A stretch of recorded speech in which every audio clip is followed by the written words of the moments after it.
जय माता दी दोस्तों, आपका भाई मोहित राघव फिर जुड़ रहा है आपके साथ WPL का एक और मैच लेकर।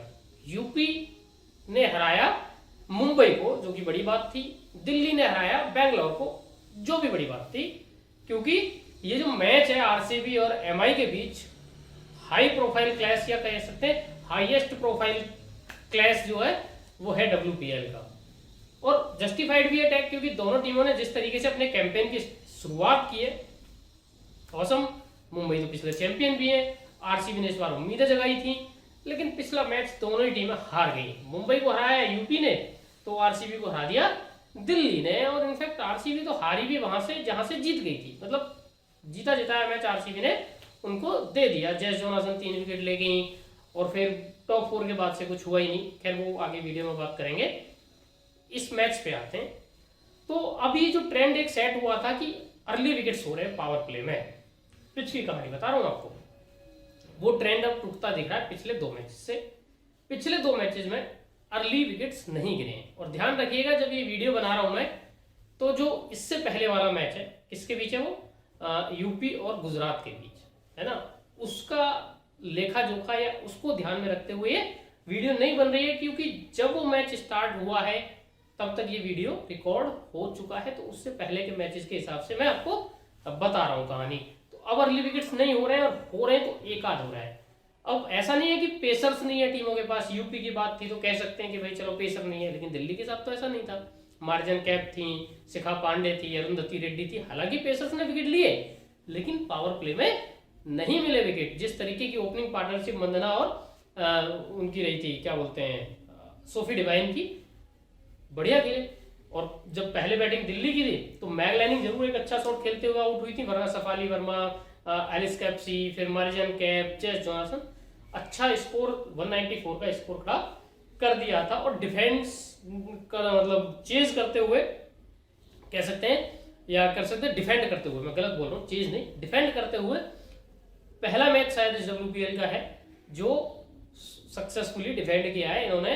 पिछले कई मैचेस के ट्रेंड के बाद लगातार चेज हो रहे थे, लेकिन दिल्ली ने डिफेंड किया आरसीबी के खिलाफ। खैर वो बात पुरानी हो गई है, अब इस मैच की बात करते हैं। तो सबसे पहले तो बात करते हैं पिच की। मैंने बात बताई कि विकेट्स फिर भी हालांकि उतने गिर रहे हैं, 12-15 विकेट गिर रहे हैं।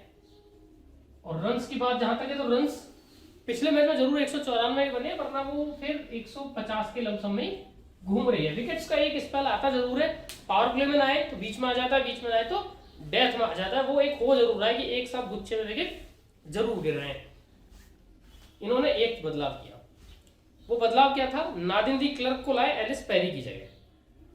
हो सकता है इंजरी हो सकता है कोई और कंसर्न रहा हो, जिसकी वजह से इन्होंने ये बदलाव किया। लेकिन मेरे हिसाब से अच्छा बदलाव था। क्यों था, क्योंकि एलिस पेरी गेंदबाजी ज्यादा नहीं कर रही है, और इनको पेस में थोड़ी डालनी थी जान।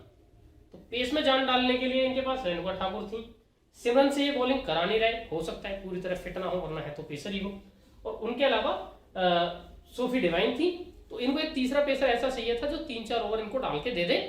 पेरी शायद इतनी फिट नहीं है कि वो 4 ओवर डाल पाए अभी की सिचुएशन में, इसलिए शायद ये एक टैक्टिकल चेंज था नादिन दी क्लर्क का, और अच्छा रहा, नो डाउट। लेकिन इनको थोड़ा ऊपर खिलाना चाहिए था मेरे हिसाब से। मुझे ऐसा लगता है कि जॉर्जिया मरियम से तो ऊपर ही डिजर्व करती थी ये बैटिंग करना। और जिस तरीके का चेज जा रहा था, हो सकता है कि आप मेघना को भी नीचे करके 3 पे घोष 4 पे नादिन दी क्लर्क से कराते तो आपके चांसेस बेटर इस चीज में बन सकते थे। हो सकता है अब आरसीबी सबक ले उस चीज से और सुधार ले गलती।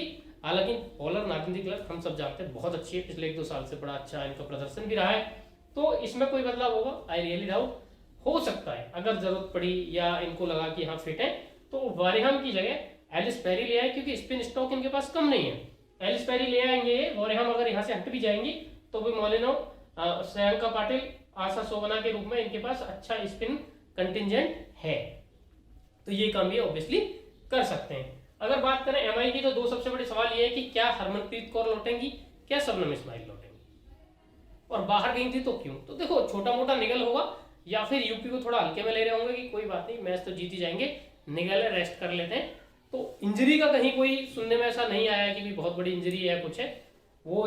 तो ऑल इन ऑल बात ये कि मुझे ऐसा लगता है कि वापस आएंगी। हरमनप्रीत कौर का स्पॉट मुझे क्लियरली दिख रहा है कि हुमायरा काजी की जगह आएंगी, लेकिन शबनम इस्माइल किसकी जगह आएंगी, ये बड़ा सवाल है, क्योंकि ईजी बॉन्ग को उनकी जगह मौका मिला, ईजी बॉन्ग ने रन भी बनाए और 2 विकेट भी लिए। अब बात है कि शबनम इस्माइल नई बॉल से जो गेंदबाजी करती है ना, वो इम्पैक्ट ईजी बॉन्ग नहीं ला पाएंगी।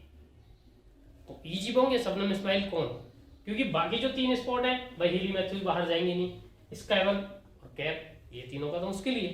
तो क्या स्काइवर की जगह आ सकती हैं, बहुत मुश्किल है, मुझे बड़ा मुश्किल लग रहा है कि स्काइवर की जगह शबनम इस्माइल आएंगी। अगर आएंगी तो ईजी बॉन्ग को ही बाहर बैठना पड़ेगा फॉर नो मिस्टेक। उन्होंने अच्छा किया, उनको जितना मौका मिला। तो ये प्लेइंग 11 की कहानी हो सकती है। अदरवाइज अगर दोनों को ही कुछ या कोई एक आती है तो वो मतलब लाइक फॉर लाइक रिप्लेसमेंट है कि हुमायरा जाएंगी और हरमन आ जाएंगी, ईजी जाएंगी, शबनम इस्माइल आ जाएंगी। तो इस तरीके की कहानी इनकी रहने वाली है। आते हैं इनकी बॉलिंग कंडीशंस पे, किसने कितने ओवर्स डाले पिछले मैच में। तो देखो जैसा मैं बता रहा था कि आपको कि ये पता नहीं क्या कर रहे हैं कि सिमरन बहादुर को बॉलिंग करा नहीं रहे, लगातार 3 मैच हो गए अच्छा ऑप्शन होने के बाद भी। अब मुझे लग रहा है कि सीरियसली कहीं ना कहीं फिटनेस का ही कंसर्न है, अदरवाइज तो कोई मतलब नहीं है। अब फिर मैं ये भी सोचता हूँ कि अगर फिटनेस का इशू है तो भाई खिला क्यों रहे हो, फिर आप बैटर खिला लो। अगर आपको बैटर ही खिलाना है, सिमरन बहादुर से बैटर बॉलर आपके पास अच्छे बैटर हैं ही आपके पास, तो उनको खिला लो। खैर बॉलिंग की बात करूं, डिवाइन ने डाले 3, ठीक है, वरहम ने डाले 1, बस सिर्फ 1। और अभी तक जितने मैच हुए ना, वरहम ने किसी भी मैच में अपना कोटा पूरा नहीं किया है, ये ध्यान रखने वाली बात है। नालिंदी क्लब 4, मोलिनो 3, श्रेयंका पाटिल 3, आशा सोगना 3, नहीं 2, आशा 2 में 30 दे गई थी तो फिर कराया नहीं। रेणुका ठाकुर 4 में 28 दिए थे, विकेट नहीं मिला। 4 2 6 3 9 3 12 4 16 1 17 3 20 हो गए ना। ये बॉलिंग का स्टॉक रहा था, यही रहेगा बस, इनके और ऊपर नीचे होते रहेंगे। ये आपको 2-3 डाल के ही देंगी। नाजिंदी क्लब खेलेंगी, पूरे 4 डालेंगी। रेणुका सिंह ठाकुर पूरे 4 डालेंगे। सोफी मेलिनो भी 3-4 जरूर डालेंगे, उससे कम इनका बॉलिंग नहीं रहेगा। वरहम का यही रहेगा, 1 ओवर 2 ओवर 3 ओवर तक। पहला ओवर अच्छा किया दूसरा मिल जाएगा, दूसरा अच्छा किया तीसरा मिल जाएगा, पहले में 10 चलेगा दूसरा नहीं मिलेगा। श्रेयंका पाटिल आशा सोगना में से जिसका दिन थोड़ा बेटर होगा उसको ओवर ज्यादा, जिसका दिन थोड़ा खराब होगा उसके ओवर कम, इनका ये रहेगा। इन दोनों के बीच में वही 5-6 ओवर रहने हैं।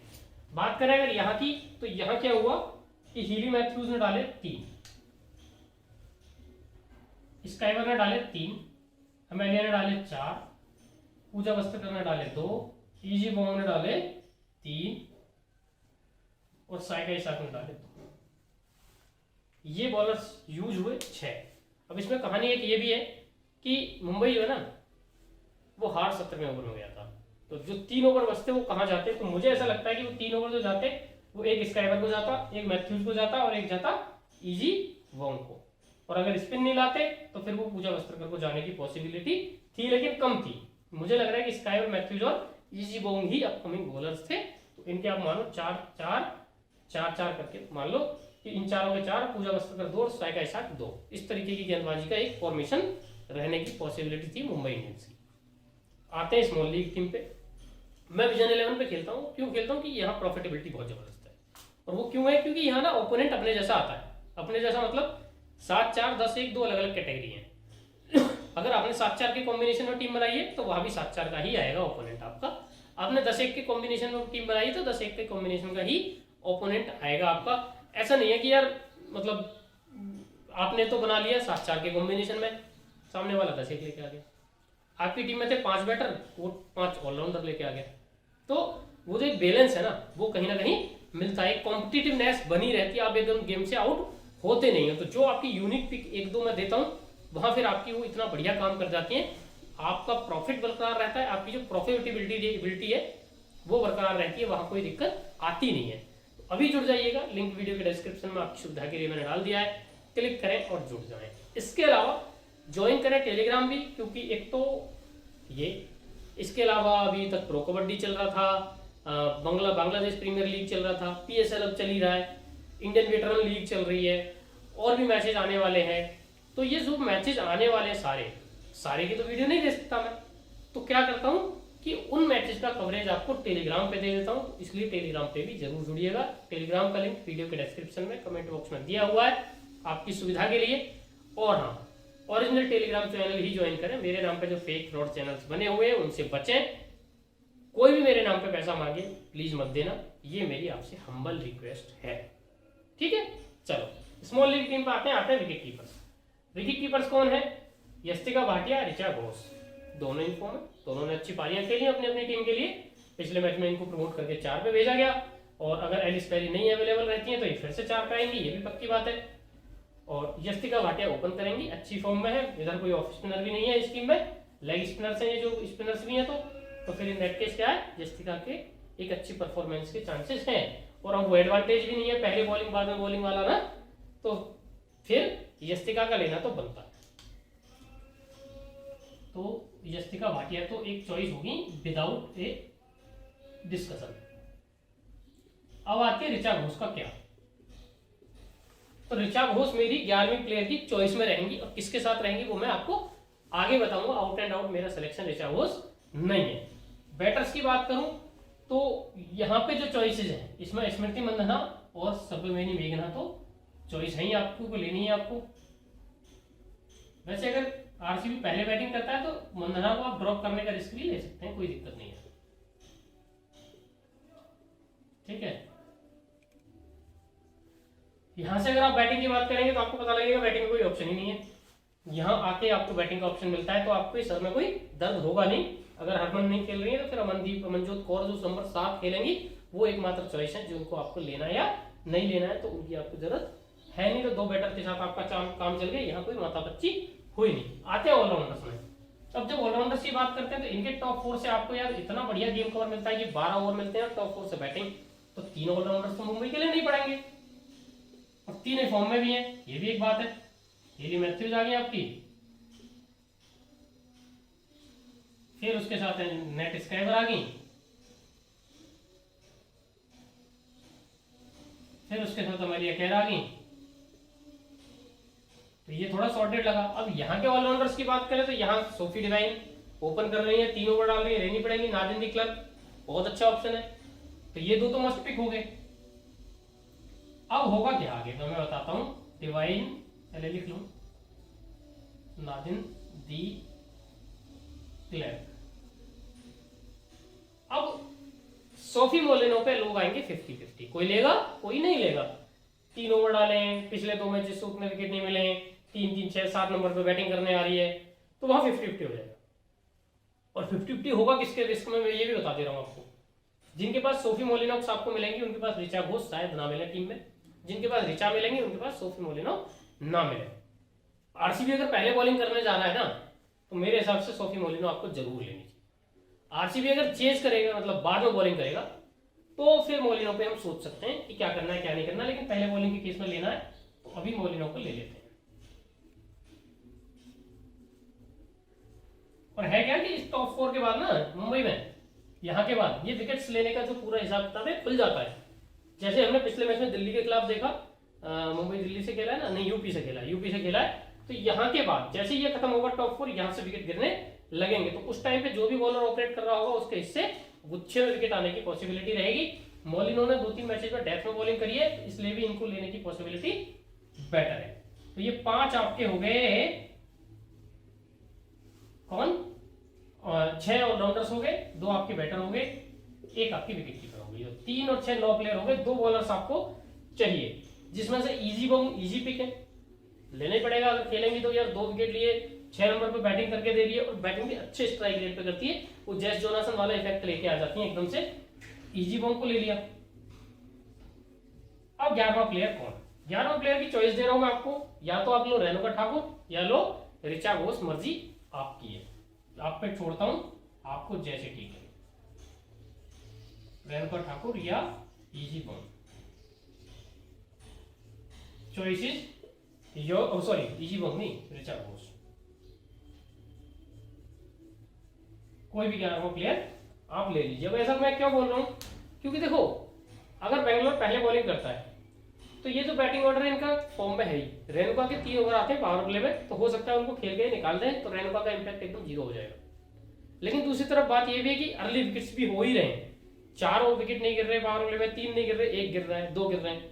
इन दैट केस अगर रेणुका को विकेट मिलने लग गए जैसे कि राउंड सर्किट वो आती हैं, तो हो सकता है यस्टिका को निकाल दें, हो सकता है हीली मैथ्यूज को निकाल दें, हैं? तो अगर वैसा वाला सीन हो गया तो ऋचा घोष फिर एकदम कम नीचे आ जाएंगी, रेणुका ऊपर पहुंच जाएंगी। तो वो इसलिए रेणुका और ऋचा घोष का कॉल हम टॉस के बाद लेंगे, फाइनल 11 देखने के बाद, इसीलिए टेलीग्राम पे जुड़े रहना। ठीक है, कैप्टन और वाइस कैप्टन की पिक्स अब कौन?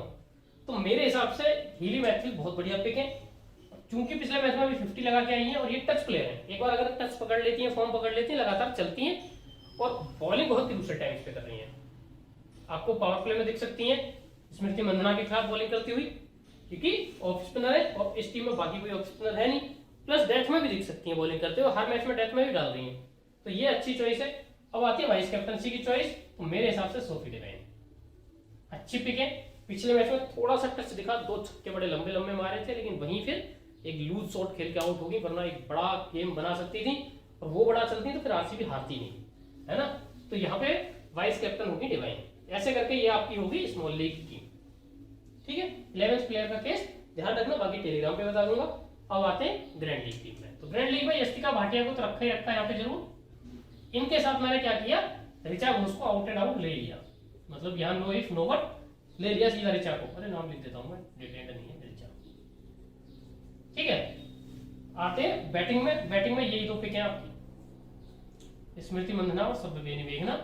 कोई ज्यादा सिरदर्दी है ही नहीं, क्योंकि ऑप्शन ही नहीं है, 2 ऑप्शन है दोनों फॉर्म में। हाँ, लेकिन अगर आरसीबी पहले बॉलिंग करेगा ना, बैटिंग करेगा, सॉरी आरसीबी पहले बैटिंग करेगा, तो ग्रैंड लीग टीम में मैं मंदना को ड्रॉप करूंगा 500%। उनकी जगह कोई और प्लेयर बताऊंगा कौन लेना है कौन नहीं लेना है। ठीक है, ऑलराउंडर्स जो 6 यहाँ थे वही 6 के 6 एज इट इज रिटेन करने हैं, किसी पे रिस्क नहीं लेना। सारे अच्छे ऑलराउंडर्स हैं, सारों का गेम कवर अच्छा है। ठीक है, अब बॉलर आप एक ही ले सकते हैं, जो है इजी बॉल।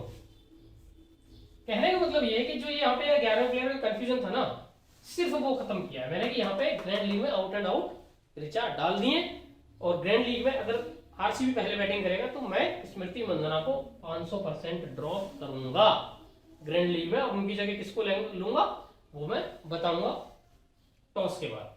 ठीक है, कैप्टन यहाँ पे मेरी रहेंगी एमेलिया कैप, 4 ओवर डालती है, डेथ में डालती है, 4 नंबर बैटिंग करेंगी। अगर हरमन नहीं खेलती है तो पक्का मेरी कैप्टन है ये।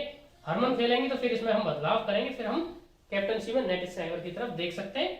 तो कैप्टन होगी मेरी एमेलिया कैप, और वाइस कैप्टन में नाजिंदी क्लर्क को लेकर ये मेरे ग्रैंड लीग टीम, ये मेरी स्मॉल लीग टीम। इस मैच का एनालिसिस खत्म। कैसे कहते हैं, कहानी खत्म और पैसा हजम। तो आज की कहानी तो हो गई है खत्म। कल की कहानी सुनने के लिए जुड़े रहिएगा हमारे चैनल पे, लाइक शेयर सब्सक्राइब सब कुछ कर देना, प्यार देते रहना। और हाँ, इंस्टाग्राम पे एक अकाउंट ढूंढिएगा, अकाउंट है THC/MSR,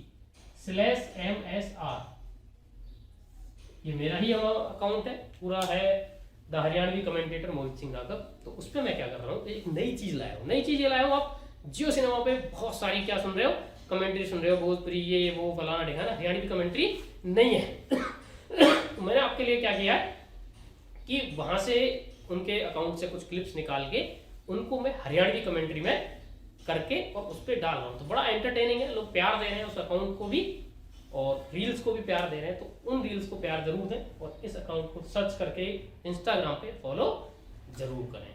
ठीक है, और अपना समर्थन देते रहें, जितना हो सके लाइक और फॉलो एंड शेयर भी करना। बाकी मैं आपसे मिलता रहूंगा हर दिन की तरह। फिलहाल इजाजत, टाटा बाय बाय, जय माता।